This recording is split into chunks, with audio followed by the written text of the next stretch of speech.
இறைவன் இவர்களை தான் அறிவாளிகள் என்று சொல்றான்.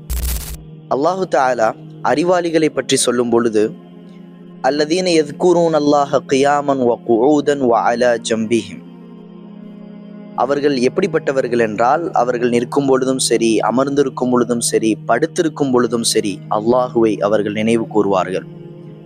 வயத்தஃபக்கரூன ஃபீ ஹல்கிஸ் ஸமாவாதி வல் அர்த், வானங்கள் மற்றும் பூமியினுடைய படைப்பில் அவர்கள் சிந்தித்து பார்ப்பார்கள். ரப்பனா மா ஹலக்த ஹாதா பாத்திலன், யா அல்லாஹ், இதை நீ வீணாக படைக்கவில்லை. சுபஹானக், நீ பரிசுத்தமானவனாக ஆகிவிட்டாய். ஃபகினா அஸாபன்னார், எங்களை நரக நெருப்பிலிருந்து பாதுகார் என்றவர்கள் கேட்பார்கள். அல்லாஹு தஆலா இங்கே அறிவுடையவர்கள் கேட்கக்கூடிய ஒரு பிரார்த்தனையை நமக்கு சொல்லி காட்டியிருக்கின்றான். நரக நெருப்பிலிருந்து எங்களை பாதுகார் அப்படின்னு அறிவுடையவர்கள் ஏன் சொல்லணும்? அறிவுடையவர்கள் தான் அல்லாஹுவை அதிகமாக அஞ்சக்கூடியவர்களாக இருப்பார்கள்.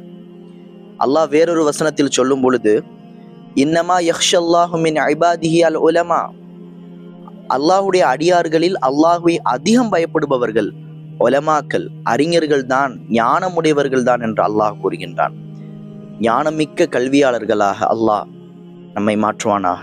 அஸ்ஸலாமு அலைக்கும் வரஹ்மத்துல்லாஹ்.